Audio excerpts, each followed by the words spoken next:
Ok, eu estou aqui com o texto Introdução à Filosofia Aristotélica e a gente vai examinar o capítulo 2, que é a análise da metafísica aristotélica. Então o tema hoje será a análise metafísica do aristotelismo. Vamos entender um pouquinho melhor a filosofia do Aristóteles? Pois bem, primeiro começando com o conceito característico de metafísica. O que é metafísica?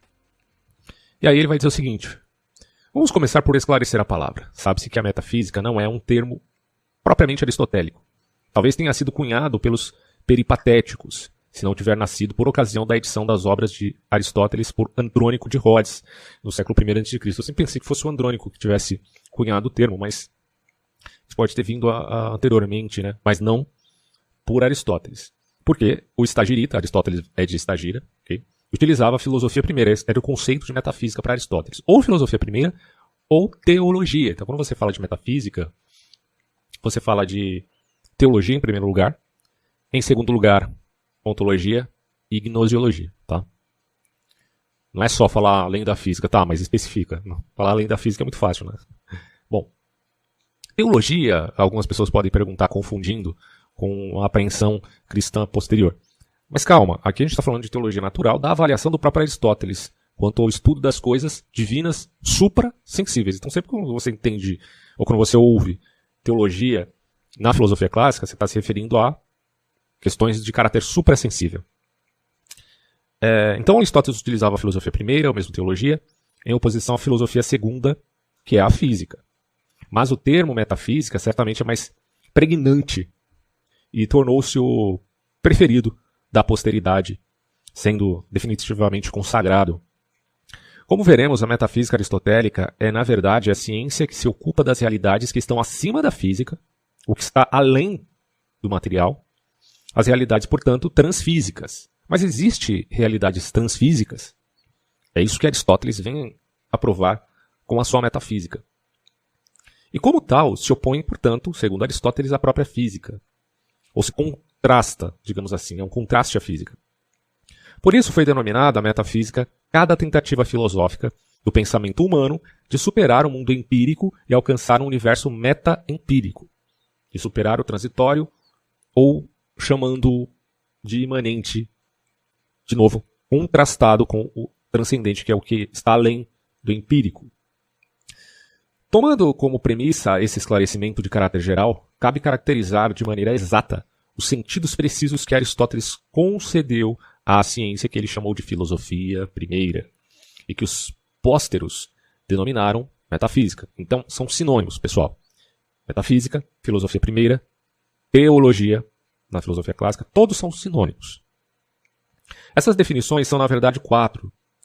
Número 1, a metafísica indaga, veja, filosofia primeira, indaga as causas e os princípios primeiros. E quais são os princípios primeiros? Os supremos. E o que significa isso? Os inteligíveis. Existe inteligência no universo. Se não existisse inteligência, nada seria. É aquela pergunta feita por muitos filósofos, dentre eles consagrada talvez em Leibniz. Por que tudo existe ao invés de nada? Ou por que existe o ser? Por que existe o ser? Bom, o ser existe porque existe também inteligibilidade. E é óbvio que aquele filósofo apenas de caráter empírico não pode explicar o que organiza a matéria, que é o inteligível. Ou, digamos assim, a sua origem. Portanto, Aristóteles, repetindo aqui, vai dizer: a metafísica indaga as causas e os princípios primeiros ou supremos. Segundo, a metafísica indaga o ser enquanto ser. Terceiro, a metafísica indaga a substância. E quarto, a metafísica indaga Deus e a substância suprassensível. Então você tem aqui osiologia, teologia e, basicamente, claro, podemos colocar aqui gnosiologia no sentido do método, também apreendendo a visão platônica. Mas aqui em Aristóteles são essas 4 questões fundamentais, onde a filosofia primeira vai indagar a causa e os princípios primeiros, o ser enquanto ser, a substância, explicando o que é substância e se existe substância suprassensível, não apenas a sensível, porque já vou te adiantar isso, a substância sensível pode ser corrompida. Uma cadeira tem substância. Se você destruir a cadeira em suas acidentalidades, acidental aquilo que é transitório, você pode destruir também ou corromper a substância. Ainda que aquele inteligível da substância seja perene enquanto forma. Aí o autor vai dizer o seguinte: as 4 definições aristotélicas de metafísica estão em perfeita harmonia entre si. Uma leva estruturalmente à outra. A cada uma, a todas as outras, de modo orgânico e unitário. Examinemos mais de perto. Quem pesquisa as causas e os princípios primeiros deve necessariamente encontrar Deus. Ele é, de fato, a causa e o princípio primeiro por excelência. Se você quer falar de substância suprassensível, então, segundo Aristóteles, estaremos a falar de Deus. Chegaremos a conclusões idênticas se partirmos das outras definições. Perguntar o que é o ser significa perguntar se existe somente o ser sensível ou também um ser suprassensível. E o ser suprassensível, é óbvio, é o ser teológico. Do mesmo modo, a questão o que é substância implica também a pergunta que tipos de substância existem? Apenas as sensíveis ou também as suprassensíveis? Está vendo? A pergunta é essa. Existe substância suprassensível? E, portanto, envolve também a questão, dirá aqui Giovanni Reale, teológica. Eu tenho aqui também um texto do Nicola Bagnano, onde ele fala sobre a filosofia de Aristóteles do caráter da substância, que é bem interessante. Na verdade, esse texto é da história da filosofia do Nicola, e talvez a gente dê uma visitada ali também para fazer algumas comparações dos intérpretes, tá? Mas continua aqui o autor dizendo: com base nisso, compreende-se que o Aristóteles utilizou o termo teologia para indicar a metafísica, posto que as 3 definições levam estruturalmente à questão de caráter teológico. A busca de Deus não é apenas um momento da investigação metafísica, mas é um momento essencial e definidor. Aliás, o Stagirita diz com toda a clareza, inclusive nesse livro aqui do Reale, Introdução à Filosofia Aristotélica, ele vai traçar também a história de Aristóteles. Eu não estou lendo isso aqui porque, pelo amor de Deus, é muito texto. Mas adquiram esse livro para vocês compreenderem melhor, né, essa relação de Aristóteles com Platão, ou com a Academia de Platão. Então, assim, compreende-se por que Aristóteles utilizou o termo teologia para indicar a metafísica, posto que as 3 definições levam estruturalmente à questão teológica. A busca de Deus não é apenas um momento de investigação metafísica, mas é um momento essencial e definidor. Aliás, o Stagirita diz com toda clareza que se não houvesse uma substância suprassensível, presta atenção nisso, se não houvesse uma substância suprassensível, nem sequer existiria uma metafísica, e a física seria a ciência mais elevada. Se não subsistisse outra substância além daquela sensível, a física seria a primeira ciência.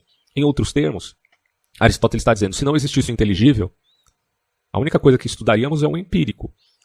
E basicamente o Carl Sagan segue justamente essa segunda opção, talvez sem compreender justamente o caráter do que é inteligível. O universo também tem informação, desculpa, você não percebeu isso? Você está produzindo informação e não percebeu que existe informação muito antes da existência do homem que capta e raciocina à luz da própria ciência que ele cria, mas em via também de descobrir, não só de criar conceitos? O Carl Sagan parece que não percebe isso quando ele diz que tudo o que existe é o cosmos. Ele não percebe que há a necessidade da distinção dos distinguíveis dentro, até mesmo, dos tipos de partícula, átomo e por aí vai. E há, portanto, a necessidade de informação, inteligibilidade. O código genético, que já é uma coisa bem a posteriori, né, como estrutura do ser humano, já implica informação. Bom, então Aristóteles está dizendo, tudo bem, se não tem a substância suprassensível, aí fica claro que há a necessidade de estudar só o cosmos em seu sentido empírico. Aí ele diz assim, já dissemos que as ciências teóricas são superiores às práticas e às produtivas, e que, por sua vez, a metafísica é superior às outras 2 ciências teóricas. Claro que a metafísica tem que ser superior, porque ela está falando daquilo que é necessário no sentido metafísico. E não apenas acidental, como no aspecto empírico. A metafísica é superior às outras 2 ciências teóricas. Ao fazer metafísica, o homem realiza efetivamente a pura vida contemplativa, que pelas razões já vistas no Protréptico, isso aí está no início do texto dele, é ontologicamente superior à vida ativa. Ao fazer metafísica, o homem se aproxima de Deus. Assim, Eu não sei se é necessário, né? Eu estudei metafísica e estou me aproximando de Deus. Talvez no sentido de ter consciência dessa realidade. Mas não que isso o torne melhor do ponto de vista, por exemplo, ético. Não necessariamente. Até o próprio Aristóteles concordaria com esta ideia, me parece.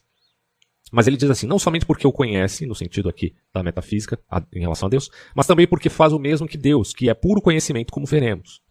Portanto, Aristóteles diz, todas as outras ciências podem até ser mais úteis ao homem, mas nenhuma é superior à filosofia primeira. A teologia, portanto, em Aristóteles, como se verá depois na escolástica vide Tomás de Aquino, é a rainha das ciências. Isso parece uma coisa que virou deboche na boca de alguns pensadores modernos e depois contemporâneos. Ah, teologia é a rainha das ciências, ha, ha, ha, ha, ha. Mas sem entender o que significava teologia à luz do próprio aristotelismo, que é metafísica. São sinônimos, pessoal, sinônimos. Então, por que a metafísica, ou por que a teologia é a rainha das ciências? Porque, bom, segundo Aristóteles, é a própria metafísica. Em Aquino, interpretando isso à luz agora da fé cristã, compreende, e me parece muito mais crível, a visão tomista do que a visão aristotélica, porque o Tomás de Aquino, à luz do cristianismo, vai corrigir alguns elementos aristotélicos que são incompatíveis com a fé. E é lógico que a fé cristã não é só uma questão de irracionalidade fideísta. Muito pelo contrário. A correção, em muitos casos, é justa, à luz do conhecimento que existia na Idade Média, ou pelo menos ali no século XIII. E aqui chegamos às 4 causas aristotélicas, de praxe. Depois de examinar e esclarecer as definições de metafísica do ponto de vista formal, vamos agora analisar sinteticamente seu conteúdo. Dissemos que a metafísica é apresentada por Aristóteles, antes de mais nada, como pesquisa das causas primeiras. Cumpre então estabelecer quais e quantas são essas causas. Aliás, antes de continuar, fazer um adendo aqui. Eu aprecio profundamente a filosofia aristotélica e a cada dia tento compreender mais, e assim também no caso da tomista. Mas também enxergo alguns problemas, certo? Quem faz uma crítica muito interessante a Tomás de Aquino é o livro da Nancy Pearcey, que eu já citei milhares de vezes aqui, tanto no podcast quanto em vídeo, chamado Verdade Absoluta, onde ela vai traçar uma visão histórica da filosofia, procurando causas e efeitos, mais ou menos parecido com o que o Eric Voegelin faz na sua análise analítica da história. E ela propõe essa crítica ao Aquino, que já aparece em Francis Schaeffer e em vários outros autores. E é muito interessante. Vale a pena ler o livro dela para compreender os pontos positivos, que evidentemente existem em Platão e Aristóteles, e os pontos negativos, que já se via ali na própria escolástica em relação ao estagirita, tá? E também depois na tentativa de conciliação de Tomás de Aquino, onde ele acertou bastante, mas tem alguns pontos que são controversos, certo? E a gente pode avaliar isso à luz da teologia, não só a teologia natural de Aristóteles, mas a teologia revelatória, em termos de inspiração escriturística. Mas continuando. O Aristóteles determinou que as causas devem ser necessariamente finitas. Porque você pensar em causas infinitas não faz muito sentido. Finitas quanto ao número, e estabeleceu que no que se refere ao mundo do devir, reduzem-se às seguintes, já entrevistas, embora confusamente, segundo ele, por seus predecessores. Então, os pensadores anteriores a Aristóteles, os pré-socráticos, inclui-se aí também os contemporâneos de Aristóteles e o próprio Platão e o Sócrates, avaliaram a causa, mas não de forma mais adequada e organizada. E aí ele vai fazer essa definição para esclarecer o ponto. Primeiro, nós temos a causa formal. Segundo, a causa material. Terceiro, a causa eficiente. E quarto lugar, a causa final. E lembrando, tá? Quando a gente fala de motor imóvel em Aristóteles, basicamente de Deus, num sentido talvez poderíamos colocar aqui deísta com D, não é teísta no sentido do Akinati, mas é deísta porque Deus está longe e não toca a sua criação. E mais ainda, neste caso, talvez o deísmo pudesse até admitir, quem sabe, que Deus cria, mas fica longe da criação, mas em Aristóteles nem isso. Deus não é causa eficiente. É uma coisa até que na faculdade, quando eu fazia filosofia, o curso de filosofia, eu não tinha aprendido essa informação. Mas é um fato. Segundo aqui o autor, Deus não é causa eficiente do mundo. A gente vai ver isso daqui a pouco, quando falarmos aí do motor imóvel. Pelo menos segundo Aristóteles, tá? Em Aquino as coisas se modificam um pouco. Aí ele diz assim, ó, as duas primeiras, ele está falando das causas, tá? Deixa eu retomar aqui, causa formal, causa material, causa eficiente, causa final. Por favor, gente, não confunda causa formal com formato. Forma e formato não são a mesma coisa, certo? Eu estou vendo aqui, por exemplo, uma garrafa. Ela tem forma de garrafa, é um formato. Mas quando a gente fala de forma, a gente está falando de uma característica racional inteligível. Então não confunda forma com formato, hein? Vamos lá. Bom, aí as duas primeiras, que são forma e matéria, nada mais são que, no caso, a forma que é a essência, e a matéria que constitui todas as coisas, e delas falaremos em breve. É bom lembrar que causa e princípio significam para Aristóteles aquilo que funda, aquilo que condiciona, aquilo que estrutura. Então, por que eu faço diferença entre uma laranja e um homem? Será só o formato? Material de um e de outro? Não. É a forma. São seres distintos, distinguíveis, inclusive, à razão humana. Portanto, a inteligibilidade de diferenciar um homem de uma laranja, de uma melancia, de uma cadeira. Aí ele coloca aqui, deixa eu só repetir essa parte. É bom lembrar que causa e princípio significam para Aristóteles aquilo que funda, que condiciona, aquilo que estrutura. Mas atenção, se considerarmos o ser das coisas estaticamente, matéria e forma bastam como explicação. Porém, se ao contrário considerarmos as coisas dinamicamente, ou seja, em seu desenvolvimento, em seu devir, devir significa vir a ser. Estamos num mundo de movimento, de temporalidade. Em seu gerar-se e corromper-se, então já não basta, mas precisaria de causa eficiente causa final. Na verdade, é evidente que se considerarmos, por exemplo, determinado homem do ponto de vista estático, ele se reduz apenas à sua matéria, carne e osso, e à sua forma, que é a alma. A alma do homem é a forma, o seu caráter inteligível.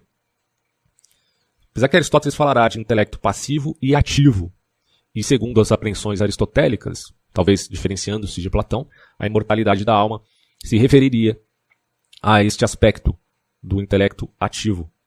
Mas isso fica para outra hora. Talvez eu possa dar uma palhinha ao final.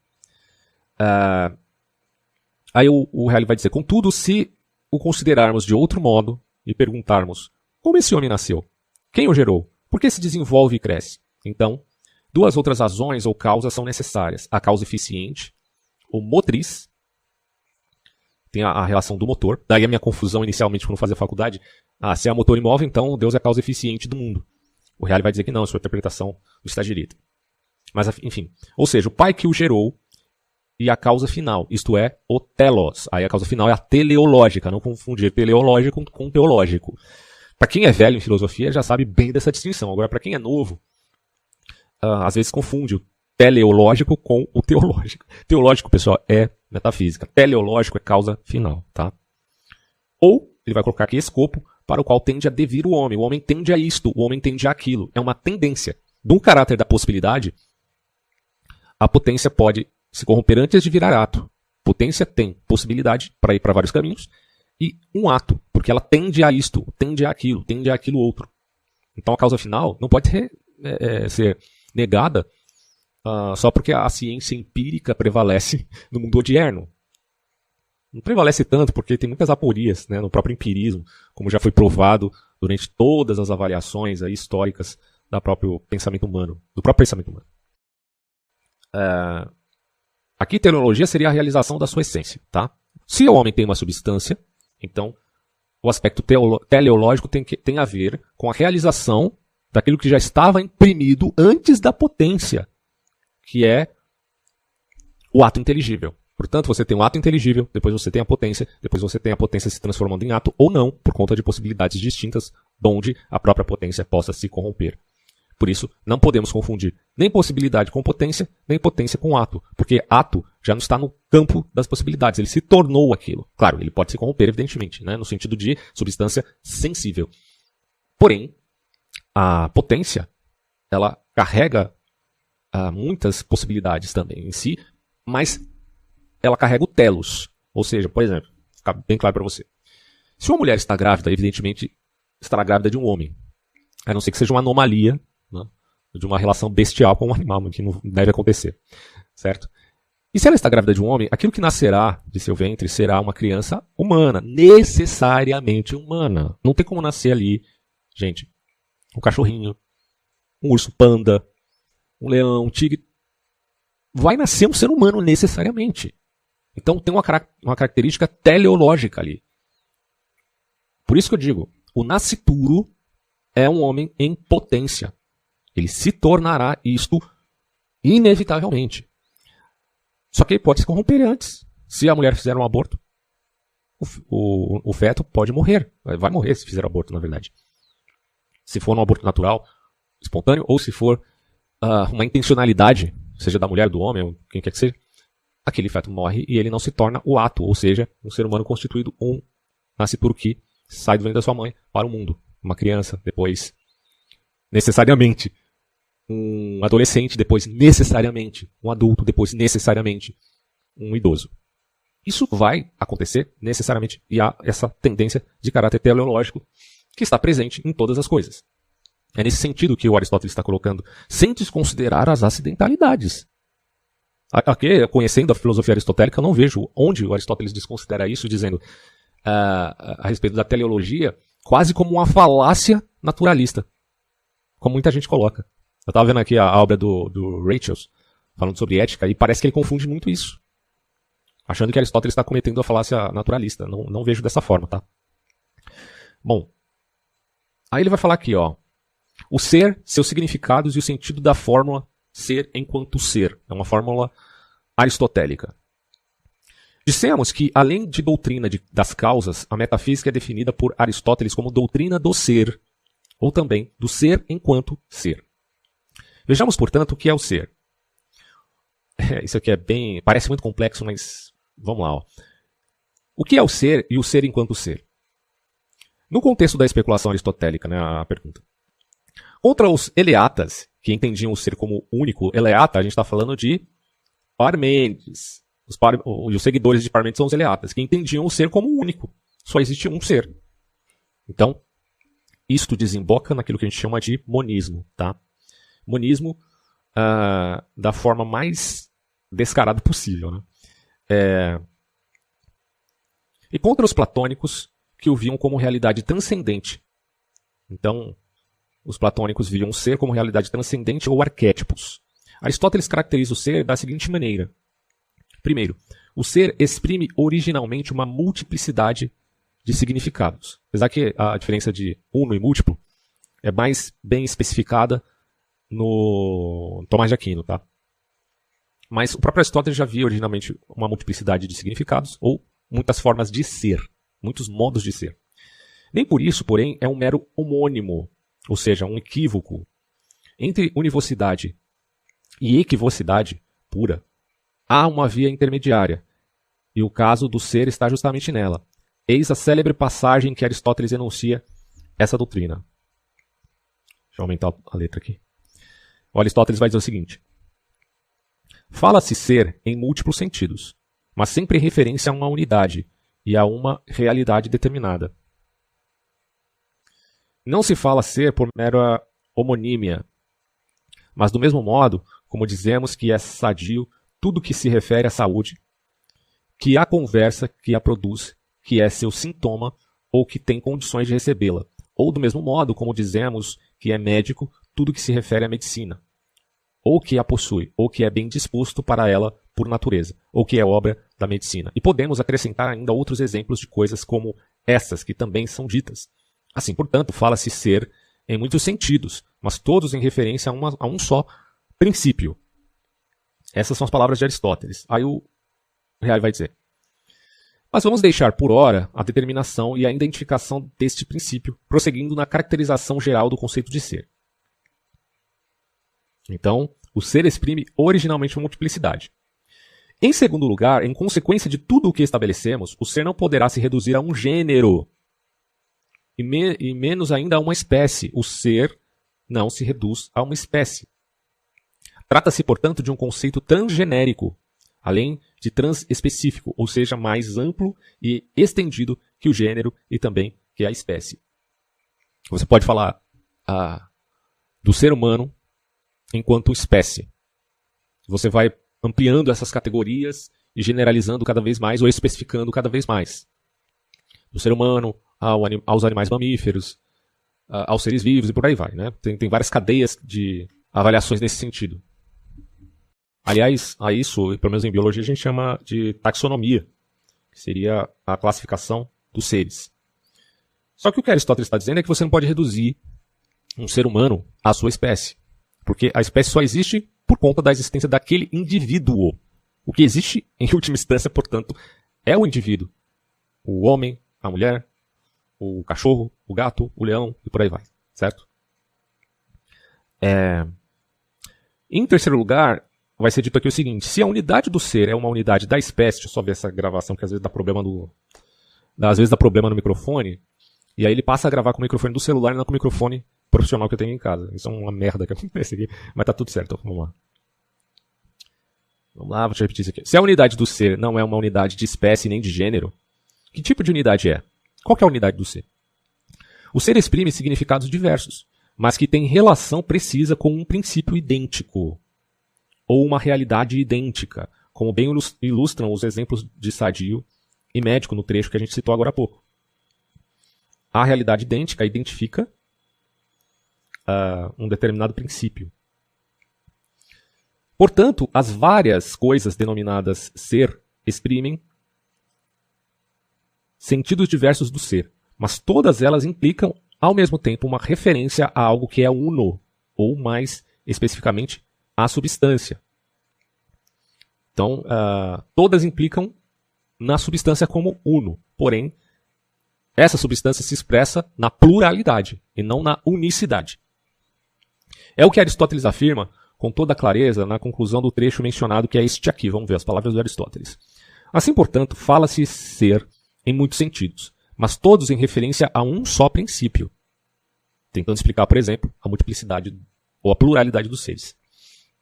Algumas coisas se chamam ser porque são substâncias, outras porque são afecções da substância, ou porque são corrupções ou privações, ou qualidades, ou causas produtoras ou geradoras.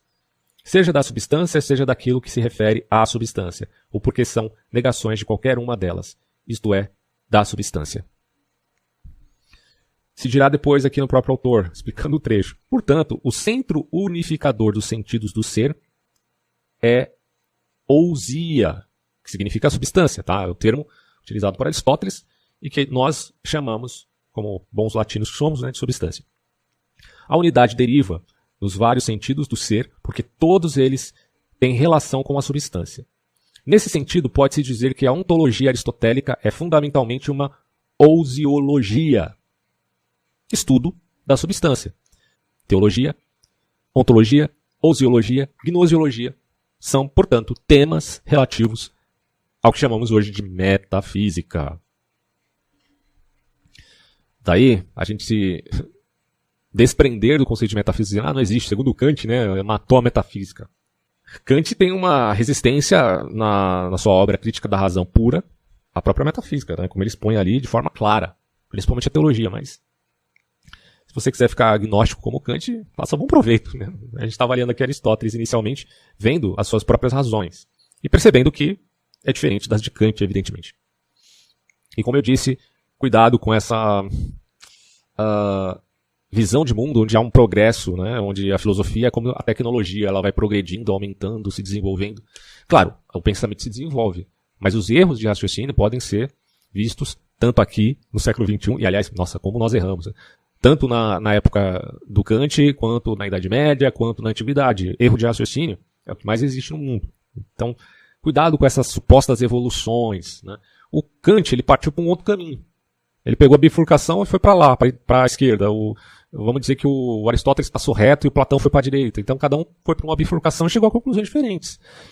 Mas me parece que as razões aristotélicas têm a sua razão de ser, como ele explica aqui. Tá?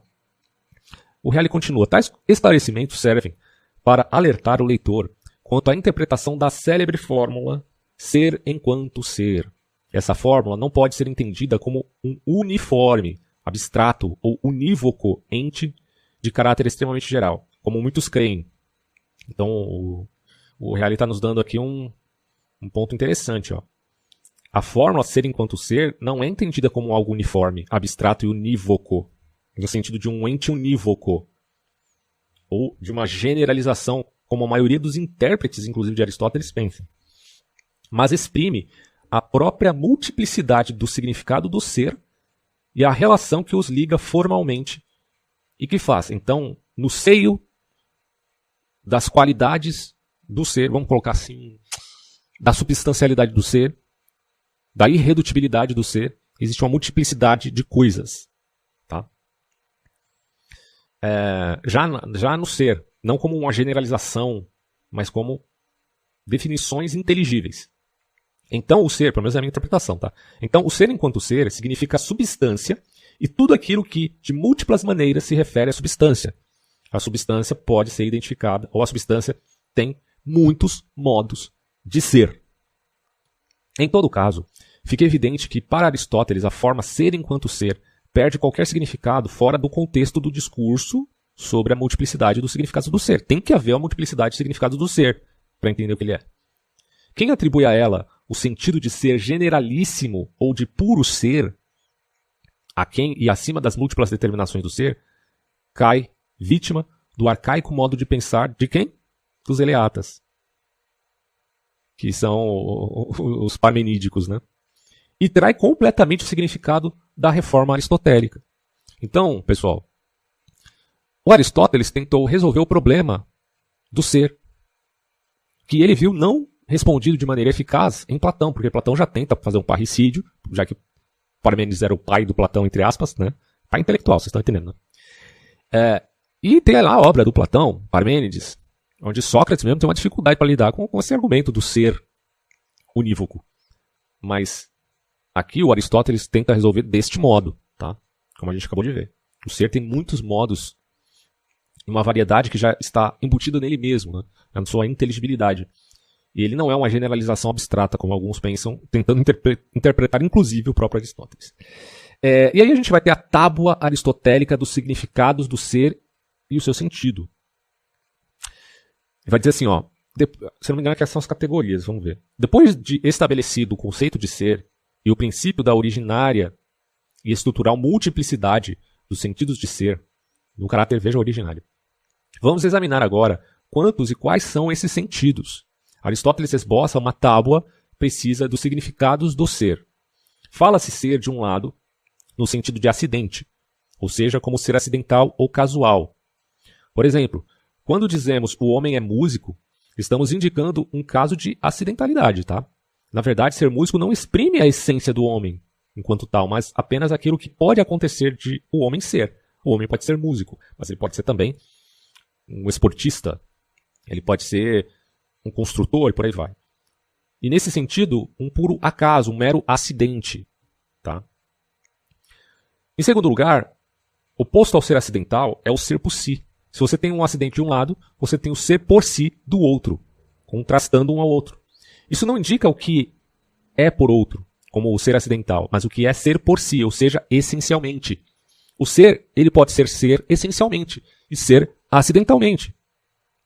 Como exemplo de ens per se, o termo utilizado aqui, Aristóteles aponta, na maioria das vezes, apenas a substância, mas pode também indicar todas as relações, ou melhor, desculpa, todas as categorias, que são elas além da essência, ou substância, a qualidade, a quantidade, a relação, o agir, o suportar, o onde, o quando. A gente poderia definir basicamente 10 categorias aqui. O quando em tempo, o onde em topos, lugar e por aí vai. De fato, ao contrário do que se verifica na especulação medieval, em Aristóteles as categorias diferentes da substância são algo bem mais sólido que aquilo que é puramente acidental, que exprime o puramente fortuito, dado que, embora de maneira subordinada à substância, são fundamento, em segunda ordem, dos outros sentidos do ser, como veremos. Em terceiro lugar, aparece na lista o sentido do ser como verdadeiro. Então, olha só, a gente já teve aqui em sentido acidental, depois o ser por si, e agora o ser como verdadeiro, ao qual se contrapõe o significado do não ser como falso. Trata-se do ser que poderíamos chamar de lógico.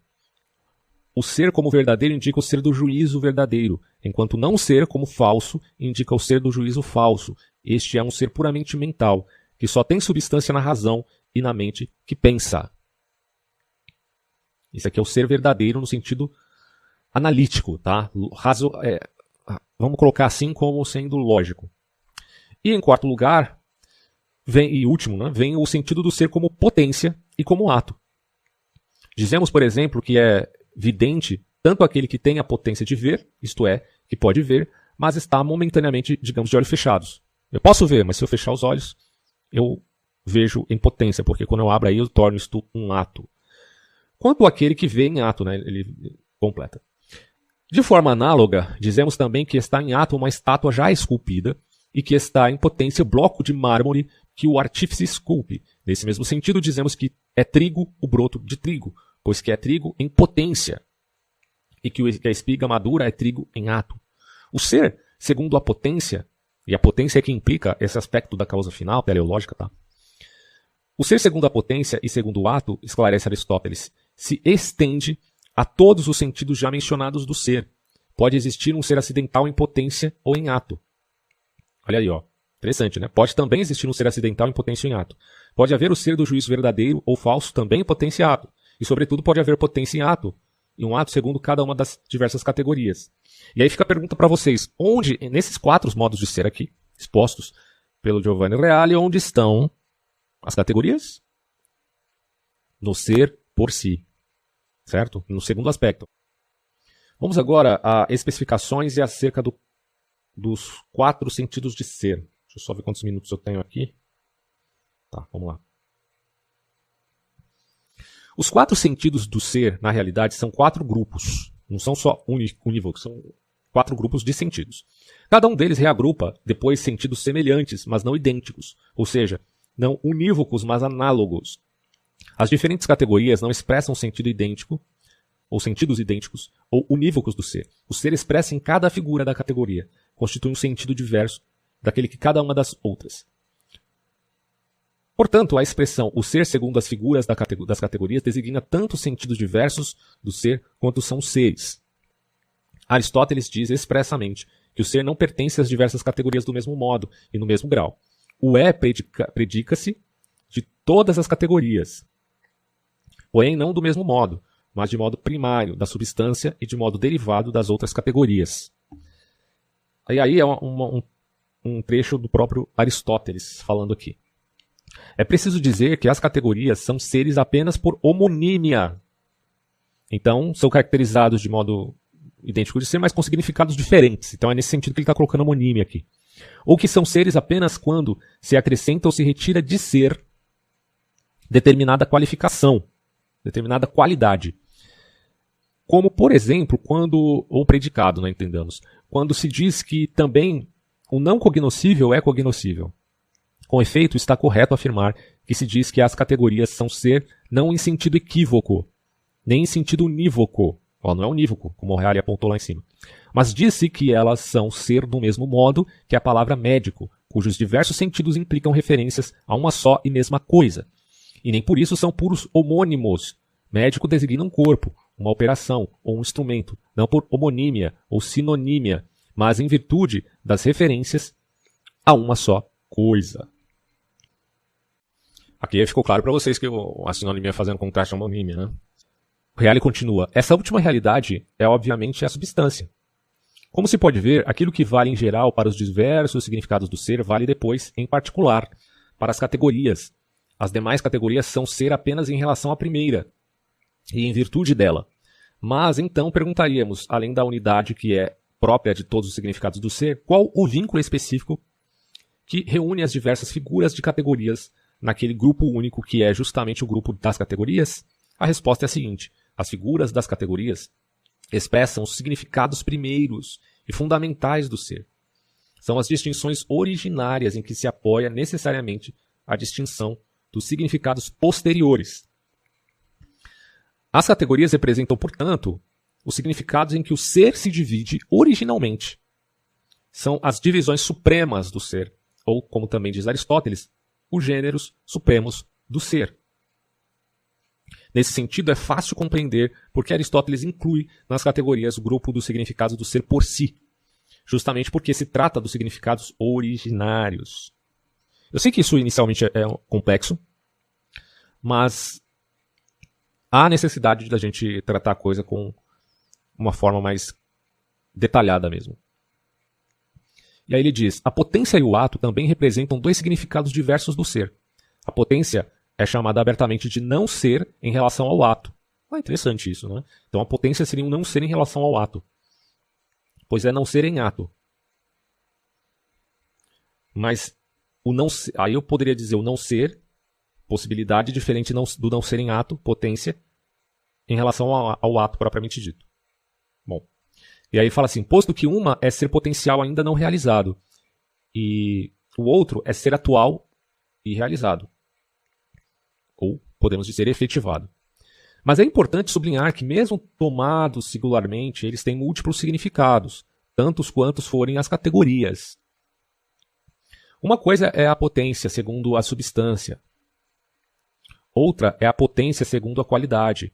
Outra é a potência segundo a quantidade. E assim por diante. E o Reale corrobora com a ideia de fazer uma distinção, por exemplo, de substância e qualidade. Qualidade quanto podemos imaginar, podemos pensar aqui, predicado, né? Ou, enfim, aquilo que compõe alguma coisa. E a quantidade enquanto o aspecto da medida, do formato, etc. Discurso análogo vale para o ser como verdadeiro. O meu fone ele tá com um problema, ele está chiando muito. Mas vamos lá. Eu coloco o fone só para ajudar a acompanhar a gravação, mas... Só repetindo. Discurso análogo vale para o ser como verdadeiro e para o ser acidental, cujos vários modos, por falta de espaço, não serão possível elucidar aqui, já que a gente está tratando de uma introdução a Aristóteles, né? No entanto, um ponto essencial merece destaque. O ser como verdadeiro, juízo unindo, aí ele coloca aqui entre parênteses, separando sujeito e predicado, só pode ter lugar segundo as categorias, como veremos melhor na lógica. E assim, o ser acidental nada mais é que a afecção ou o acontecimento puramente fortuito. O ser acidental é isso, um acontecimento fortuito que tem lugar segundo as várias figuras categoriais. Em resumo, todos os significados do ser pressupõem o ser das categorias. Por sua vez, o ser das categorias depende inteiramente do ser da primeira categoria, isto é, da substância. Portanto, todos os significados do ser supõem o ser das categorias. E se por sua vez o ser das categorias supõe o ser da primeira categoria e nele se baseia inteiramente, é evidente que a pergunta radical sobre o sentido do ser deve centrar-se na substância. O sentido do ser é a substância. Assim, é possível compreender perfeitamente as exatas afirmações de Aristóteles, que diz: na verdade, aquilo que desde os tempos antigos, assim como agora e sempre, constitui o eterno objeto de pesquisa e o eterno problema, o que é o ser, o problema do ser, equivale a este outro, o que é a substância. Por isso, também devemos examinar principal, fundamental e, por assim dizer, exclusivamente o que é o ser entendido neste sentido.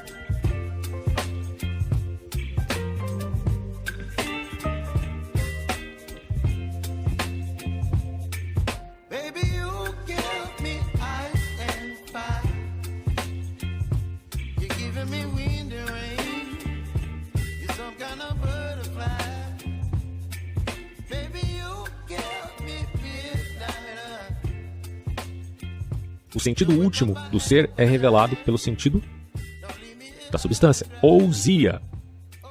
O que é então a substância? O ser, né, no caso, ousia. E o que é a substância, portanto? Aí fica a questão da substância, que envolve um debate que vai muito além de Aristóteles, porque se prorrogou durante séculos e séculos a fio até hoje. Bom, já de início, cabe dizer que o problema da substância é o mais delicado, complexo e, em certo sentido, também o mais desconcertante para quem quer entender a metafísica aristotélica, renunciando às soluções sumárias a que nos habituaram as classificações simplistas dos manuais.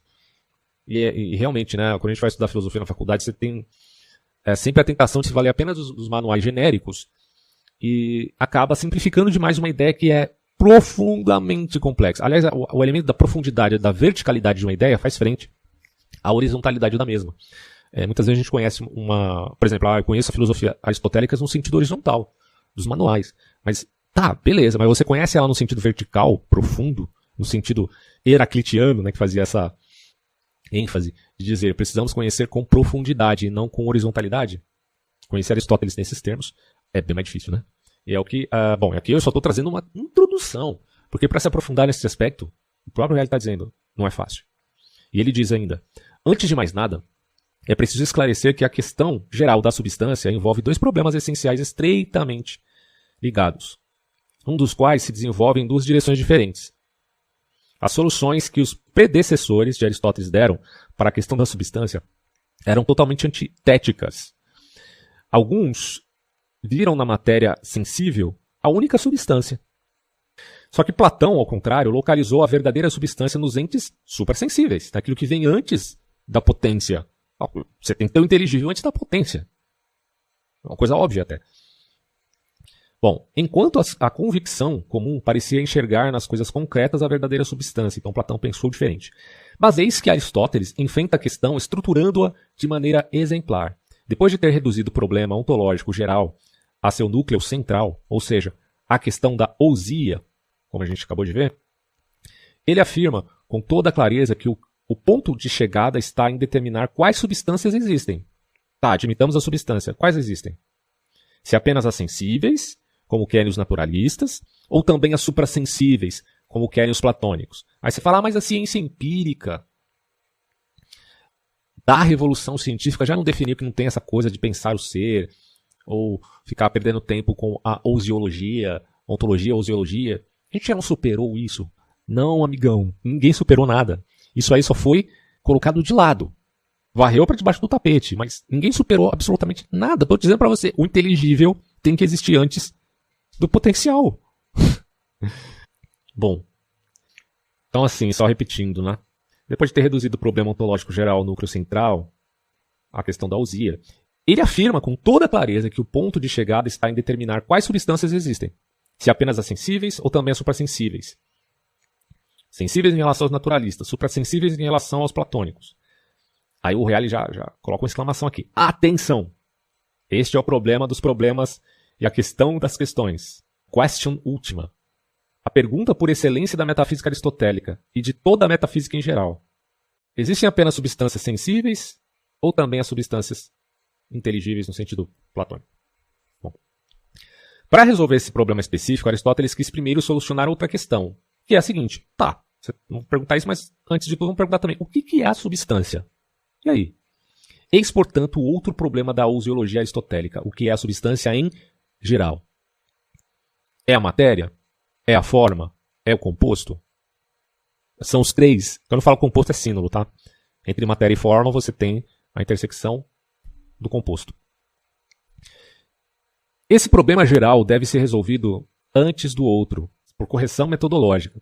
Tendo estabelecido antes o que é em geral a ousia, será possível dizer com maior precisão se existe apenas o sensível ou também o suprassensível. E a grande pergunta é, existe o suprassensível? Aristóteles está fazendo uma análise de todo o pensamento da sua época para poder responder isso. Se, por exemplo, concluíssemos que ousia é somente a matéria ou o composto concreto da matéria e forma, que aí é o símbolo, a questão da substância suprassensível estaria eliminada. Mas eu não sei se estaria eliminada, porque a gente está falando que a forma é o inteligível. Então, de onde deriva o inteligível? Né? Se, no entanto, concluíssemos que ousia também é algo mais, ou pelo menos predominantemente algo mais que a matéria, então a questão do suprassensível se apresentaria sob nova luz, em que Aristóteles irá se basear para examinar a substância em geral? Fica a pergunta? Claro, naquelas substâncias que ninguém contesta, as substâncias sensíveis. Assim escreve o filósofo de modo expresso. Apesar que o Berkeley, ele meio que abre mão de conceber até a substância sensível e admite apenas a substância espiritual. É curioso, né, o Berkeley nesse sentido, porque ele parte daquele pressuposto que as coisas só existem porque estão sendo observadas. Algo que depois foi resgatado pela teoria de Copenhagen a respeito da mecânica quântica, mas que alguns contestam com bastante veemência atualmente, mas enfim. Aí o Aristóteles fala assim, ó, todos admitem que algumas das coisas sensíveis são substâncias, portanto devemos desenvolver nossa investigação a partir delas. É de grande utilidade proceder gradualmente para o que é mais cognoscível. Então ele começa de baixo para cima. E Platão faz o inverso, começa de cima para baixo. É uma investigação inversa de um e de outro. Mas não que eles neguem-se mutualmente. Claro, Aristóteles tem uma crítica a Platão, todo mundo sabe, mas, enfim. Não essencialmente, né?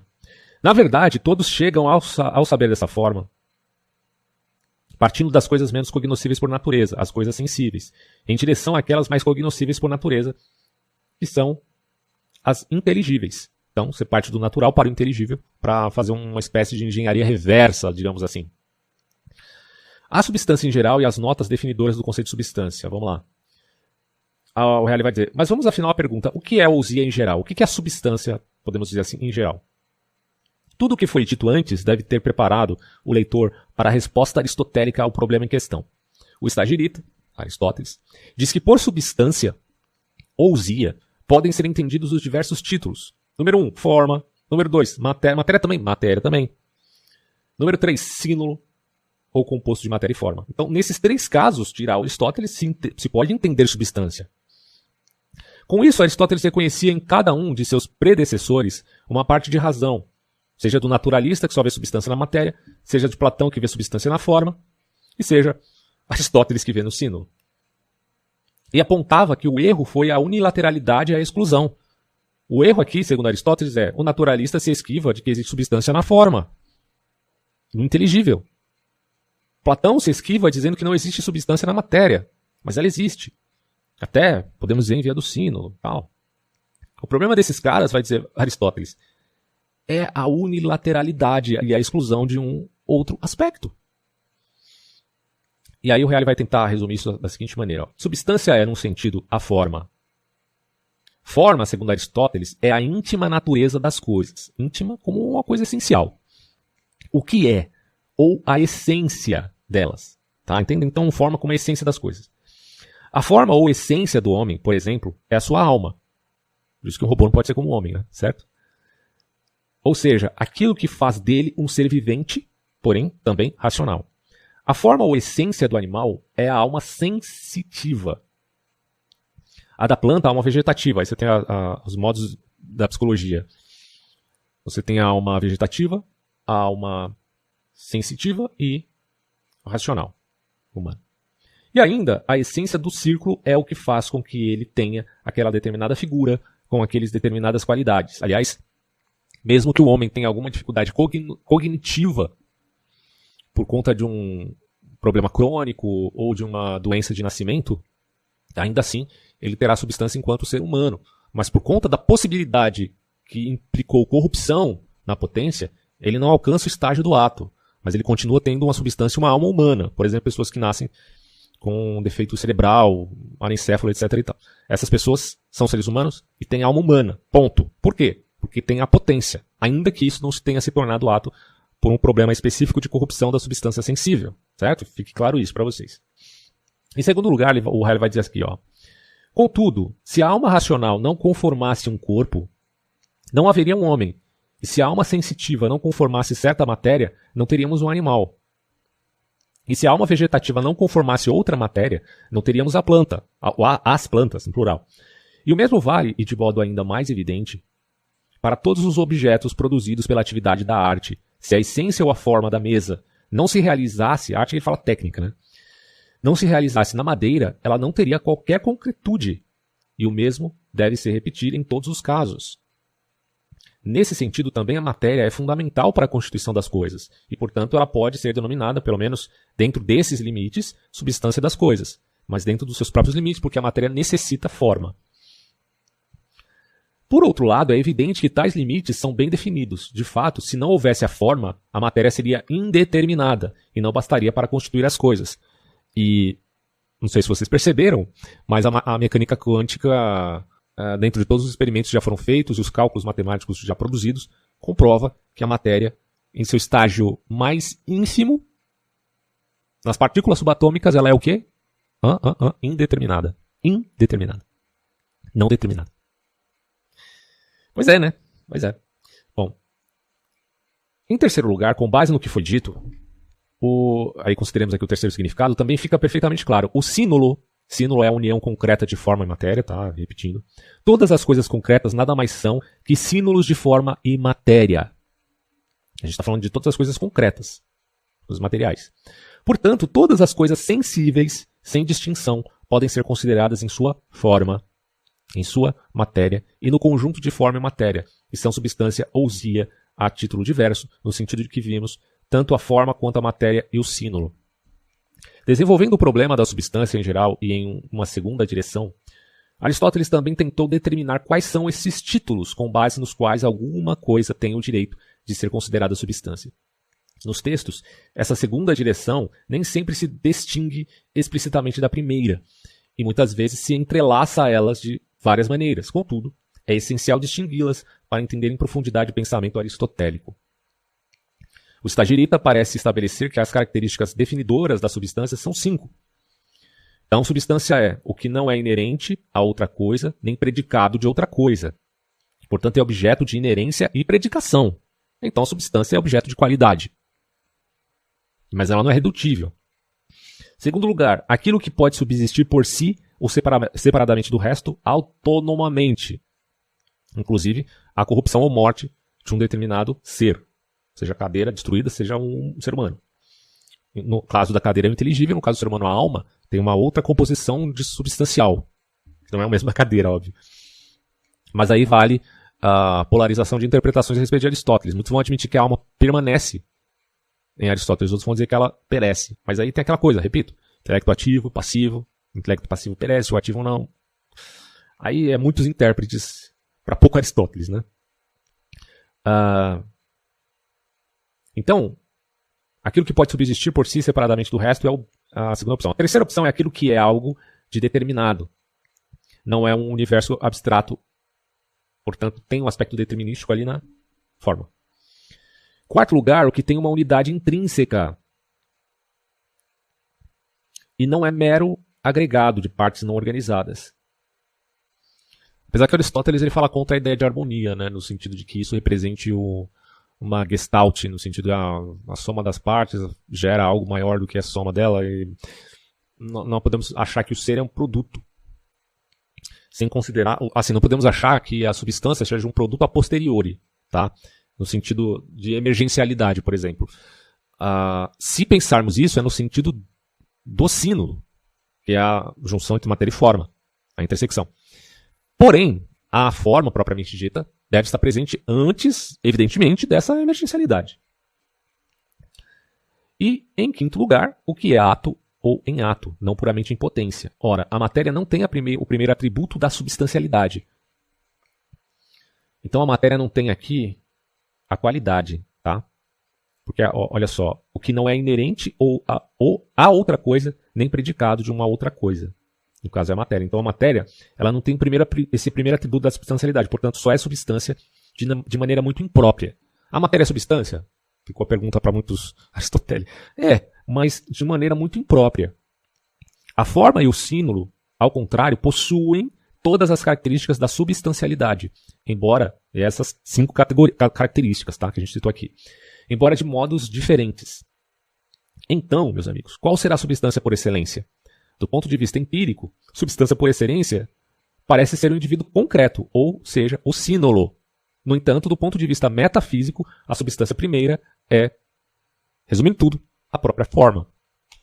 A forma é princípio, causa e fundamento, enquanto em relação a ela, o sínulo é principiado, causado e fundado. Ficou claro? Acho que esse é um ponto essencial para a gente compreender. O sentido do ser é assim plenamente determinado. O ser em seu significado mais forte é a substância. E a substância, num primeiro sentido, própria, é a matéria. Num segundo sentido, mais própria, é o símbolo. Num terceiro sentido, e por excelência, eis a forma. Ser, portanto, é a matéria. Ser num grau mais alto é o símbolo. E ser no sentido mais forte é a forma. Achei muito interessante, cara, essa síntese do Reale aqui. Desse modo, eu vou até repetir, ser, portanto, é matéria. Ser num grau mais alto é símbolo. E ser no sentido mais forte é a forma. Desse modo, compreende-se por que Aristóteles chamou a forma de causa primeira do ser, pois ela informa a matéria e funda o sínulo. É o que eu estava falando do inteligível até. Tá antes da potência. Bom, aí a gente vai falar um pouquinho dessa forma aristotélica. Ele vai colocar aqui, ó, a forma aristotélica não é universal. Vamos entender isso. Apresentada da maneira que propusemos, uma forma de interpretar Aristóteles, a doutrina aristotélica da substância parece bem menos aporética do que sustentava, sobretudo, Ziller. Não sei se assim pronuncia esse nome, mas é certamente um autor aqui. Mas também muitos estudiosos modernos que veem a coisa de uma forma aporética. A distinção dos múltiplos significados da ousia implica a necessidade de não elaborar um discurso em termos de ou, como se a qualquer custo somente um dos significados pudesse restar em campo. Até porque Aristóteles estava contrapondo exatamente isto. Você não pode ver a questão do ser só do ponto naturalista, só do ponto de vista do inteligível. platônico, mas de todas as formas. Ele está colocando, mas de fazer ao contrário um discurso em termos de e, como vimos. A metafísica aristotélica não é voltada como sua sucessora para o reductium ad unum, a qualquer preço, mas para a distinção dos vários aspectos da realidade. Distinguir a característica do homem enquanto ser que discerne o mundo. Feita essa distinção, ela não apenas recusa posteriores unificações, como declara que esses vários aspectos são irredutíveis, e os considera enquanto tais como expressão do caráter estrutural da realidade. Assim se resolve facilmente outra dificuldade sugerida por este autor Zeller. É difícil dizer, considerar imutáveis as formas do mutável, como queria Aristóteles. Na verdade, Aristóteles insiste com muita energia no aspecto da imutabilidade do eidos. Pois bem, a imutabilidade do eidos aristotélico não passa de imutabilidade da causa, da condição ou do princípio metafísico em relação ao causado, ao condicionado e ao princípio empírico. Finalmente concluímos nossa análise da substância nos detendo... Essa aqui é a crítica do autor, né? Aí o Halley continua. Finalmente concluímos nossa análise da substância nos detendo em um aspecto muitas vezes negligenciado e cuja compreensão, aliás, é fatalmente citada pela abordagem zilleriana, que serve de base para muitos estudiosos. Trata-se da relação entre a forma e o universal. E aí contrapondo, portanto, esse autor, né?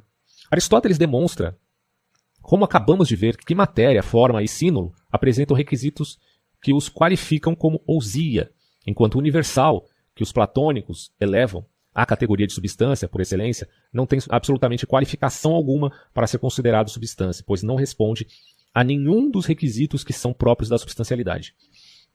É interessante que o Reale ele causa até uma polêmica acadêmica, né? Porque a maioria dos acadêmicos, assim, inclusive no Brasil, vamos falar de uma USP da vida, eles são o quê? São materialistas, tá? Por excelência. E claro que há um link entre materialismo e naturalismo ali, você possa diferenciar ou possa asseverar que são idênticos, não necessariamente idênticos, mas enfim. Existe um link, um vínculo, um ligame. E quando o Reale dá essa interpretação a respeito de Aristóteles, ele está trazendo um elemento diferenciado, né? Em crítica a esse autor já citado aqui, o Zeller. Bom, e ele continua dizendo aqui, ó, mas dirão alguns, o eidos aristotélicos não é universal? A resposta é inequivocamente negativa. Inúmeras são as vezes em que Aristóteles qualifica seu eidos de tovde ti. É uma expressão grega, imagino. Expressão que indica uma coisa determinada, que se opõe ao universal abstrato. Além disso, vimos que todas as características da substancialidade dizem respeito ao eidos. O eidos é o vigorar do ser em cada sendo, a sua essência, sem a qual não é. O eidos aristotélico é um princípio metafísico. Em termos modernos, seria uma estrutura ontológica transcendental. Daremos como prova apenas uma passagem, a mais significativa, que fecha o livro dedicado à substância. Depois de dizer que ela é um princípio e uma causa, Aristóteles mostra o modo como se deve buscar esse princípio e essa causa. A coisa ou fato cujo princípio ou causa se busca devem ser previamente conhecidos. E situar a pesquisa da seguinte forma, porque tal coisa ou tal fato não assim e assim. O que equivale a dizer, porque a matéria é ou constitui esse determinado objeto? Eis como Aristóteles expõe a questão. Esse material é uma casa. Por quê? Porque nele está presente a essência da casa. E assim investigaremos por que essa determinada coisa é um homem, ou porque esse corpo tem tais características. Portanto, na investigação de por que, busca-se a causa da matéria, ou seja, a forma pela qual a matéria é uma determinada coisa. E essa é justamente a substância. Isso aqui são as palavras do Aristóteles, tá? Mas aqui está o exemplo mais eloquente com o qual Aristóteles encerra a sua investigação, dizendo: o que é composto de alguma coisa de tal modo que o todo constitui uma unidade, não é como um amontoado, mas como uma sílaba.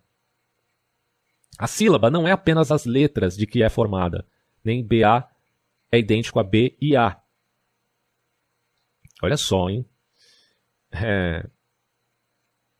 Nem a carne é simplesmente fogo e terra, uma vez que os compostos, ou seja, carne e sílaba, se dissolvem, deixam de existir, mesmo no campo linguístico ou no campo concreto, ou ontológico. Enquanto letra, fogo e terra continuam a ser. Portanto, a sílaba é algo que não é redutível unicamente a letras. ou seja, há vogais e consoantes, mas uma coisa diferente delas. Assim, a carne não é apenas fogo e terra, ou quente e frio, mas também algo diferente deles. Ora, se mesmo esse algo fosse ele também um elemento ou um composto de elementos, aconteceria o seguinte: se fosse um elemento, valeria o discurso anterior. A carne seria constituída por esses elementos, fogo e terra, e por alguma coisa diferente de modo que iríamos até o infinito. Aqui a gente está, claro, ele está falando nos termos do que se pensava ser, por exemplo, a carne na antiguidade. Se ao contrário fosse um composto de elementos, é evidente que seria composto não de um só, mas de vários elementos. Do contrário, estaríamos ainda no primeiro caso. De modo que se repete também aí o discurso a respeito da carne e sílaba. Por isso compreende-se claramente que esse algo não é um elemento, mas a causa pela qual essa coisa é carne. Não é um elemento, mas é a causa do porquê ela é isto ou aquilo. É carne ou é sílaba. E assim por diante. Para todo o resto, esse algo é a substância de cada coisa. De fato, é a causa primeira do ser. Mas é causa, não é algo que vem a posteriori. Como se vê, a ousia eidos, façamos a junção dessas palavras, ousia, substância, e eidos, é o vigorar do ser em cada sendo, ok? Naquilo que está sendo. Como se vê a ousia eidos de Aristóteles como uma estrutura imanente ontológica da coisa, não pode efetivamente ser confundida com o universal abstrato. O universal, ao contrário, é o gênero, que não tem uma realidade ontológica própria. O gênero não tem realidade ontológica. Por exemplo, o animal, entendido como gênero animal, é apenas um termo comum, abstrato, que não tem realidade em si. E não existe senão no homem, ou em outra forma animal. Por outro lado, meu braço até está doendo aqui já. Por outro lado, é importante destacar que o eidos aristotélico tem dois aspectos. Um deles é ontológico, como vimos, e o outro é o que poderíamos chamar de lógico. Olha que interessante. O eidos aristotélico tem dois aspectos, não só. Ontológico e lógico. O Stagirita não estudou nem estabeleceu esses dois aspectos e suas relativas diferenças, mas nos vários casos passou de um a outro de maneira inconsciente. Podemos observar melhor que ele a diferencia até por razões linguísticas, pois de quando em quando somos obrigados a traduzir eidos de dois modos diferentes, às vezes como forma e às vezes como espécie. No que diz respeito ao aspecto ontológico do eidos, ou seja, da forma, eidos igual a forma, Aristóteles tem razão ao dizer que não se trata de um universal. E quando o eidos, no sentido lógico de espécie, ele não é universal no sentido platônico, né? E quanto ao eidos no sentido lógico de espécie? Claro, a espécie nada mais é que o eidos quando pensado pela mente humana. Portanto, seria possível dizer que, como estrutura ontológica ou princípio metafísico, o eidos não é universal. A forma não é universal. Porém, ao contrário, quando é pensado e abstraído pela mente humana, ele se torna universal. Ainda mais porque, a seu ver, o eidos, mesmo considerado como espécie, é a diferença específica de que dá, né, concretude ao gênero, juntamente diferenciando e, portanto, resgatando de sua abstrata universalidade. Como veremos também na lógica. Em todo caso, essas dificuldades não devem desviar nosso olhar daquilo que foi dito antes acerca da estatura ontológica e real do eidos. Não somente ele não é um universal, como também é mais ser que a matéria, e mais ser que o símbolo, pois é o princípio que, estruturando a matéria, faz subsistir o próprio símbolo. Então, assim, o eidos, a forma, ela não é universal, mas ela, digamos assim, é mais ser que a matéria, e mais ser que o símbolo. É bem, cara, essa parte aqui ficou um pouco complexa, mas a gente pode se aprofundar posteriormente nesse quesito. E agora ele vai falar sobre ato e potência. Devemos ainda acrescentar às doutrinas já expostas alguns pormenores relacionados à potência e ao ato referidos à substância. A matéria é potência, ou seja, potencialidade, no sentido de que é a capacidade de assumir ou receber a forma. O bronze é potência da estátua, pois é capacidade tanto de receber quanto de assumir a forma da estátua. A madeira é potência dos vários objetos que podem ser feitos com ele, pois é capacidade concreta de assumir a forma desses vários objetos. A forma se configura, ao contrário, como ato ou atuação dessa capacidade. O composto, ou sínulo, da matéria e forma, enquanto tal, será ato de modo predominante. Se considerado em sua forma, será apenas ato ou entelequia. Ah, tá. Então aqui a gente tem entelequia no composto. Ele será ato de modo predominante, se considerado em sua forma, será apenas ato. Ah, tá. Se considerado em sua forma, ele é só ato ou entelequia. Se considerado em sua materialidade, será ao contrário misto de potência e ato. Portanto, todas as coisas que possuem matéria têm sempre, enquanto tais, maior ou menor potencialidade. Porém, como veremos, se há seres imateriais, ou seja, formas puras, eles serão atos puros sem potencialidade. E aí Aristóteles já está dizendo, né, que é da forma substancial ali, obviamente, no sentido supersensível, já que ele admite o motor imóvel, já está claro isso. Como mencionamos, o ato também é chamado por Aristóteles de entelequia. Então, ato e entelequia podem ser sinônimos. Ele coloca que, às vezes, parece que flutua entre os dois termos certa diversidade de significado. Todavia, na maior parte dos casos, e em particular na metafísica, os dois são sinônimos. Então, em metafísica, o ato e a entelequia podem ser sinônimos. Portanto, ato e entelequia significam realização, perfeição, atuante e atuado. A gente pode fazer um link aqui com a causa final e um aspecto do inteligível, creio eu. A alma, portanto, como essência e forma do corpo, é ato e entelequia do corpo. Em geral, todas as formas das substâncias sensíveis são ato e entelequia.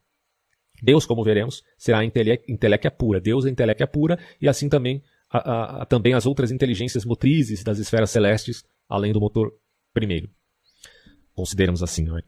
O ato, diz Aristóteles ainda, tem absoluta prioridade e superioridade sobre a potência. De fato, a potência existe sempre em função do ato. E é condicionada pelo ato, do qual ela é potência. Enfim, o ato é superior à potência, pois é o modo de ser das substâncias eternas. O que causa problema é, do ponto de vista metafísico, falar nesses termos com a questão, por exemplo, do aborto. Pode ser complicado nesses termos, mas consideremos que, de qualquer maneira, toda potência leva a ato, né, inevitavelmente. Então, bom, aí ele fala assim, a doutrina da potência e do ato, do ponto de vista metafísico, é de enorme importância. Com ela, Aristóteles conseguiu resolver as aporias eleáticas do devir e do movimento, né, aquela coisa do Zenão de Leia, dos epiqueremas, de Aquiles e a tartaruga, por exemplo. Vocês devem conhecer isso já. Devir e movimento deslizam no núcleo do ser, pois não indicam uma passagem do não ser absoluto ao ser, mas do ser em potência ao ser em ato, ou seja, de ser para ser. Além disso, também solucionou perfeitamente o problema da unidade da matéria e da forma. A primeira é potência, que é a matéria, e a segunda é ato ou atuação da potência. Por fim, o Stagirita serviu-se dessa doutrina, pelo menos em parte, para demonstrar a existência de Deus e entender sua natureza. Mas os conceitos de potência e de ato também desempenham em Aristóteles um papel importantíssimo no âmbito de todas as outras ciências. E assim, chegamos à última das questões da metafísica da substância suprassensível, que é o problema decisivo.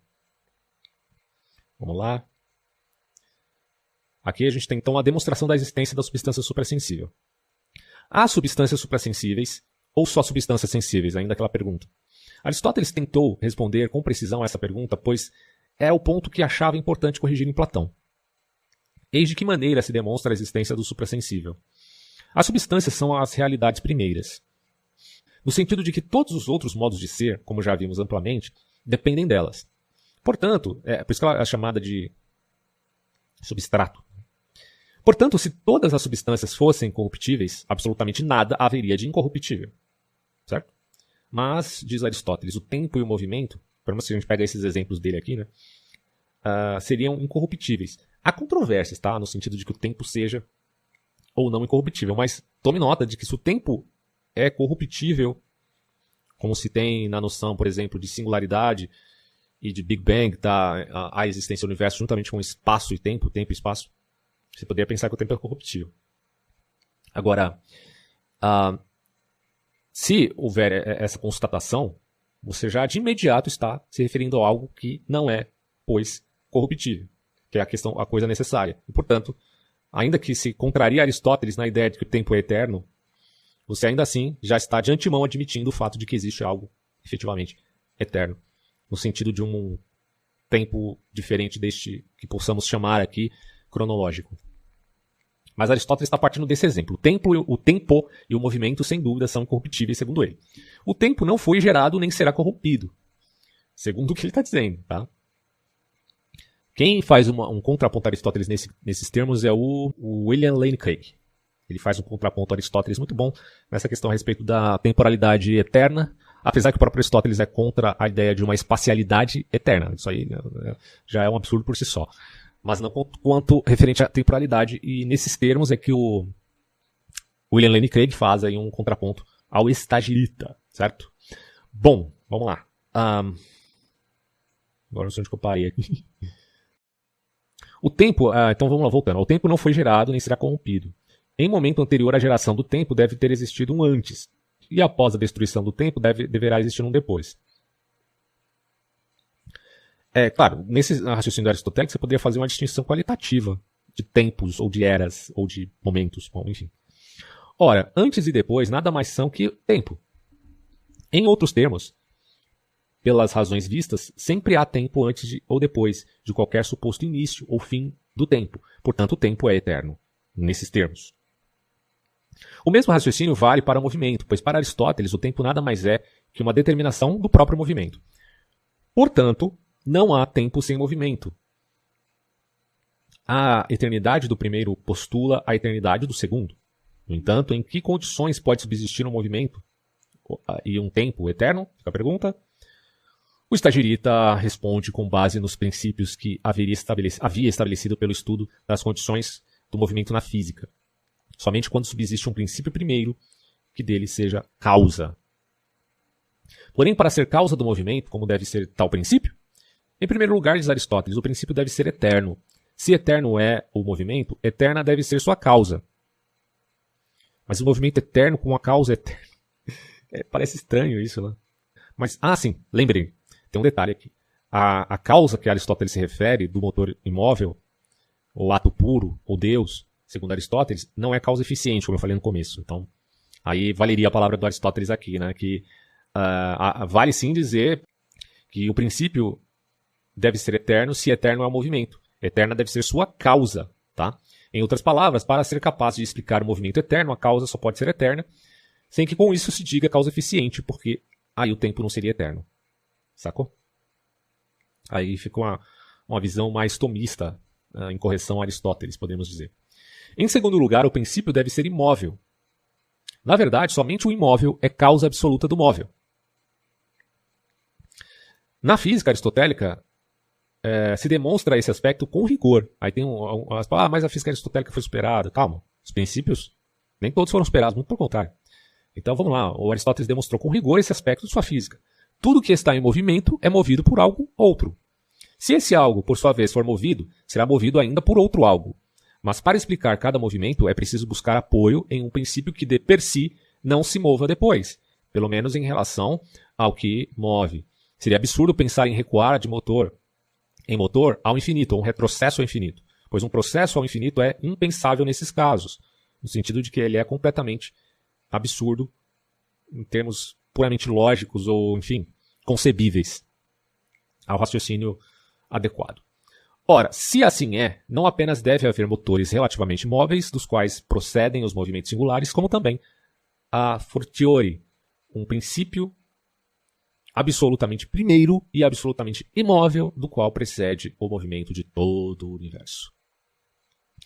Em terceiro lugar, o princípio deve ser totalmente isento de potencialidade, ou seja, deve ser ato puro. Se ele tivesse potencialidade, como se dizem alguns teólogos malucos por aí de coisa de processo e tudo mais, bom, haveria a possibilidade de não se mover em ato.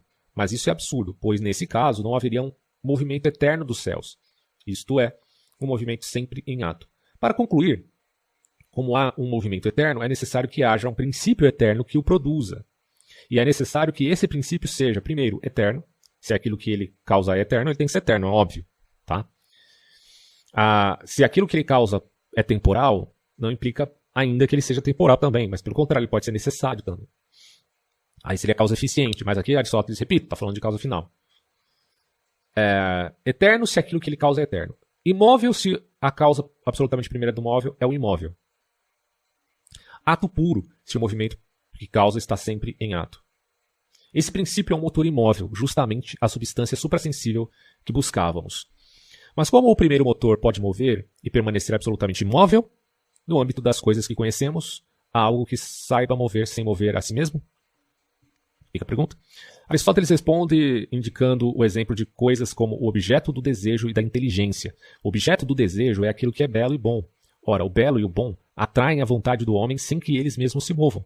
Assim também o inteligível move a inteligência sem se mover. Igualmente desse tipo é a causalidade exercida pelo primeiro motor, ou seja, pela substância primeira. O primeiro motor move como o objeto de amor atrai o amante, enquanto todas as outras coisas movem sendo movidas. Como é evidente, a causalidade do primeiro motor não é uma causalidade do tipo eficiente, ou seja, do tipo daquela exercida por uma mão que move um corpo, ou pelo escultor que entalha o mármore, ou pelo pai que gera o filho. Deus, ao contrário, move atraindo, e atrai como objeto de amor, vale dizer, a guisa de fim. A causalidade do motor imóvel é, portanto, propriamente uma causalidade de tipo final, não eficiente. Em Aristóteles, tá? Em Aristóteles. O mundo que é constantemente atraído por Deus como fim supremo não teve um começo. Aí que é aquela polêmica medieval. Mas como é que a gente vai aceitar Aristóteles? Aristóteles está falando que o mundo nunca teve começo, esse maluco. Pois é. Não houve um momento em que havia o caos ou o não cosmo, porque se assim fosse, estaria desmentido o teorema da prioridade do ato sobre a potência, isto é, primeiro seria o caos, que é potência, e depois seria o mundo, que é ato. Seria também um absurdo, pois Deus, sendo eterno, deve necessariamente atrair como objeto de amor o universo, e portanto deve ser tal como é desde sempre. Essa é uma tese que Aristóteles já havia definido no tratado sobre a filosofia nos últimos anos de sua permanência na academia. Bem interessante, né, cara? E a natureza do motor imóvel? O princípio do qual dependem o céu e a natureza é vida. Vida. Vida, não no sentido biológico, mas vida no sentido de inteligibilidade inequívoca, digamos assim. E que vida? Aquela que, mais que qualquer outra, é excelente e perfeita. A vida que nós só podemos viver por um breve tempo. Segundo Aristóteles, a vida do puro pensamento, aí é a vida perfeita, a vida da atividade contemplativa. Aí, no caso, seria o que a gente pode viver, porque Aristóteles preza pela contemplação.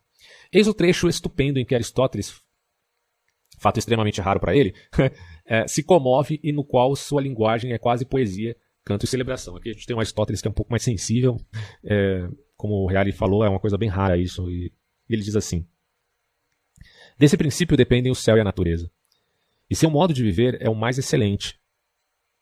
Um modo de viver que só nos é concedido por um breve tempo, mas ele permanece sempre nesse estado. Para nós é impossível, mas para ele não é impossível, pois o ato do ser, ou melhor, do seu viver, é prazer. Para nós, vigília, sensação e conhecimento também são agradáveis, em grau supremo. Exatamente porque são ato, assim também em virtude deles, esperança e lembranças. Se, portanto, Deus se encontra perenemente nessa feliz condição em que nos encontramos às vezes, isso é maravilhoso. Se ele se encontra em uma condição superior, é ainda mais maravilhoso. Ele se encontra de fato nessa condição aí, muito superior. Ele é também vida, pois a atividade da inteligência é vida. E ele é precisamente esta atividade, sua atividade que subsiste de per si. É vida ótima e eterna. Na verdade, dizemos que Deus é vivente, eterno e ótimo. Desse modo, pertence a Deus uma vida perenemente contínua e eterna. Isto é, portanto, Deus. Mas o que pensa Deus? Deus pensa a coisa mais excelente? Mas a coisa mais excelente é Deus. Se Deus só pensa a coisa mais excelente é Deus, Deus pensa a si mesmo. É a atividade contemplativa de si mesmo. É pensamento de pensamento. Eis, portanto, as exatas palavras do filósofo Aristóteles. O pensamento, que é pensamento por si, tem por objeto aquilo que é de per si excelente. E o pensamento, que é o grau, ou em grau máximo, tem por objeto aquilo que é excelente em máximo grau. A inteligência pensa a si mesma, aprendendo-se como inteligível. Na verdade, ela se torna inteligível, intuindo-se e pensando a si, de modo que inteligência e inteligível coincidem. Inteligência e inteligível coincidem. A inteligência é, de fato, aquilo que é capaz de apreender o inteligível. A inteligência apreende o quê? O inteligível. O inteligível tem que existir para a inteligência aprender o inteligível. E ele existe antes, se considerarmos do ponto de vista lógico e não ontológico, da matéria. E está em ato quando os possui.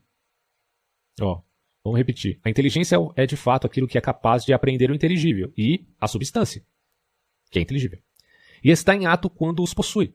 Portanto, mais ainda que tal capacidade, o que a inteligência tem de divino é esta propriedade. A atividade contemplativa é aquilo que há de mais agradável, de mais excelente.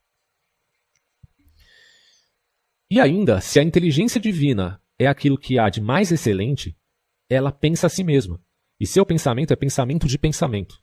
Portanto, Deus é eterno, imóvel, ato puro, isento de potencialidade e de matéria. Ele é completo, não precisa ter potência. Vida espiritual e pensamento de pensamento. Sendo isso, claro, não pode ter grandeza, ou não pode ter qualquer grandeza, mas deve ser sem partes e indivisível.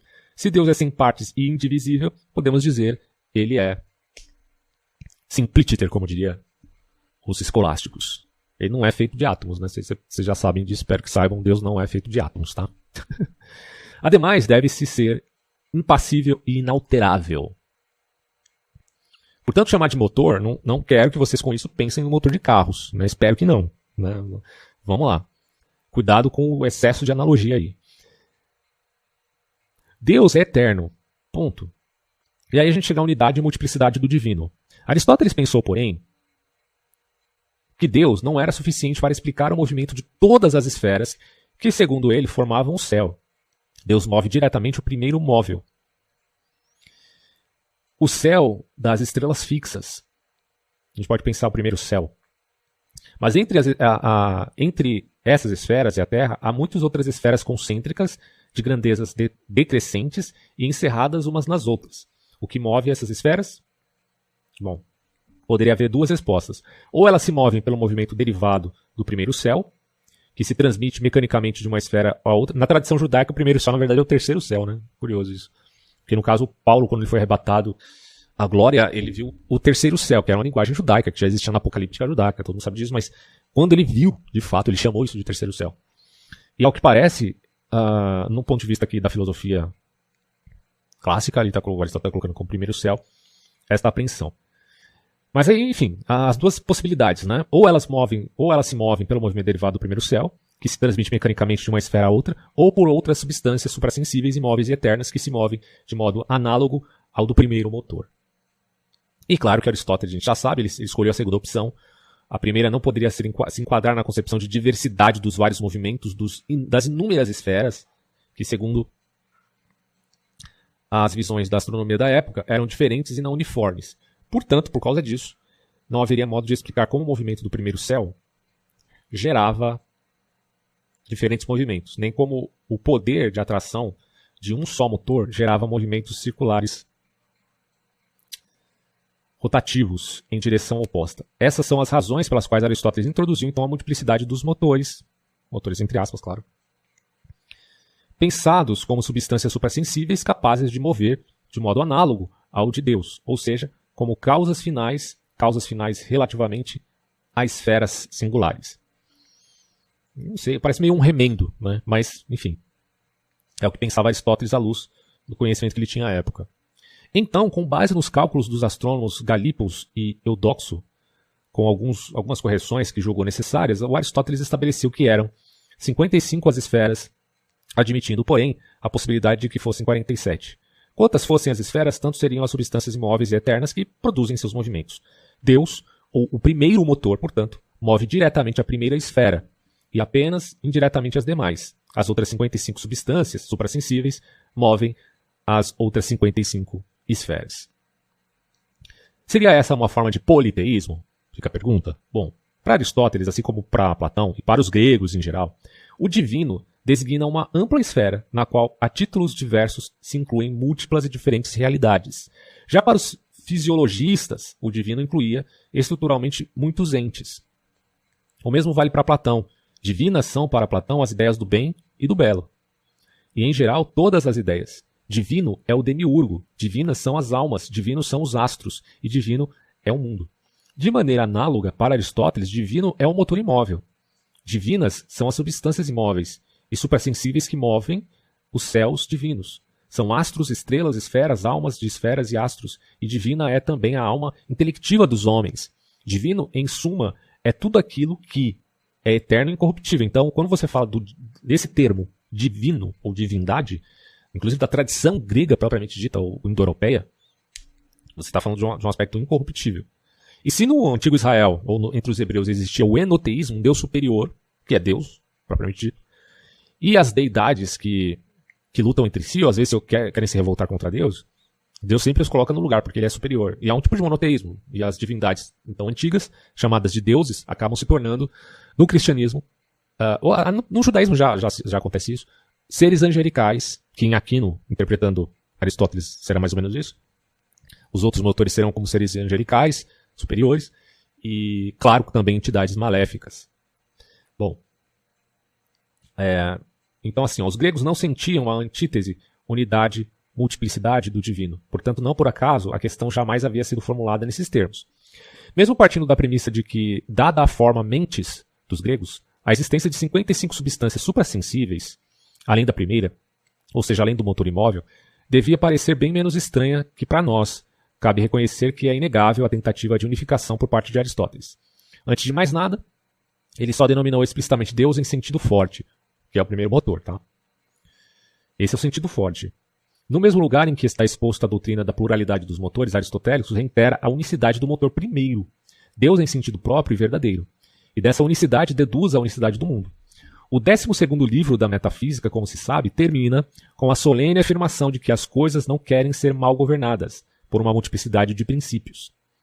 A assertiva se encerra como para lhe conferir solenidade ainda maior, com o significado verso de Homero, onde se diz de multiplicação. Deixa eu só aumentar a letra aqui. De multicapitães não carecemos, não é bom.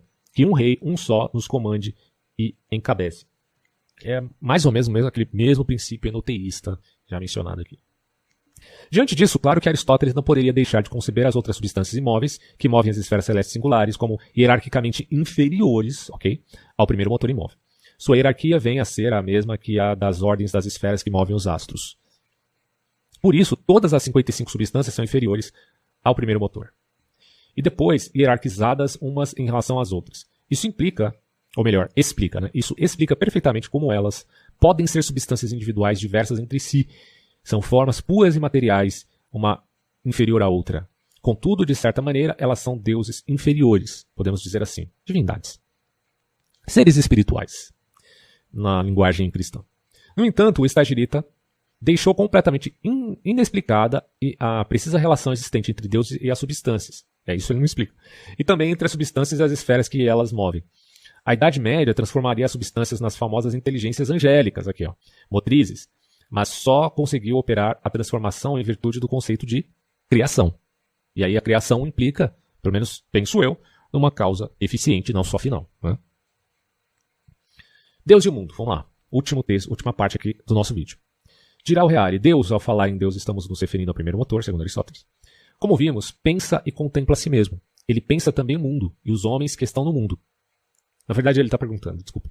Será que Deus pensa o mundo e os homens que estão no mundo? Aristóteles não deu uma solução clara a esse problema, mas parece, pelo menos em certa medida, que tendia para a negativa. Pois é Aristóteles, não é Tomás de Aquino. Né? Sem dúvida, o Deus aristotélico tem conhecimento da existência do mundo e de seus princípios universais. Por outro lado, se Deus é propriamente esse princípio supremo, claro também que deve se autoconhecer enquanto tal, ou seja, ele conhece a si mesmo como objeto de amor e de atração do universo como um todo. É verdade, porém, que os indivíduos enquanto tais, ou seja, com suas limitações, deficiências e pobreza, não são conhecidos por Deus. Esse conhecimento do imperfeito, aos olhos de Aristóteles, representaria um diminútil de Deus. Deus tem que pensar o que é mais excelente, então é só nele mesmo. Portanto, os indivíduos empíricos, segundo Aristóteles, são dignos de pensamento divino, justamente por sua empiricidade e particularidade. É que, claro, que o Aristóteles se distancia do posterior cristianismo. Outra limitação do Deus aristotélico, com o mesmo fundamento que o anterior, de não ter criado o mundo, o homem, as almas singulares, consiste no fato de que ele é objeto de amor, mas não ama. Deus é objeto de amor, mas não ama, segundo ele está dizendo aqui. Ou no máximo, ama somente a si mesmo. Não é egoísmo, vocês estão entendendo, pelo amor de Deus, que não tem nada a ver com uma egolatria da perfeição. Mas ele está dizendo isso porque ele está olhando pelo aspecto meramente conceitual. Deus não se curva para os homens e menos ainda para o homem singular. Cada homem, como cada coisa, tende de vários modos a Deus, mas Deus, assim como não pode conhecer, também não pode amar nenhum homem singular, senão a si mesmo, porque Deus é que é a perfeição para a contemplação. Bom, finalizamos, portanto, esse texto a respeito da metafísica aristotélica. Muitos hiatos, muita coisa a se questionar, a problematizar e a responder, mas fica aqui basicamente essa, digamos, especificação de que o inteligível deve vir antes do material, porque a matéria em si, apesar de ser também substância, não tem a qualidade de se tornar determinada. Fico por aqui e até próximos áudios. Se você quiser sair do senso comum e estudar filosofia, recomendo os conteúdos pagos do canal do Socran, inclusive para ajudar o projeto deste empreendimento. Confira os links na descrição. A história na ótica filosófica em Hannah Arendt e o estudo do fascismo em Norberto Bobbio. Um abraço a todos.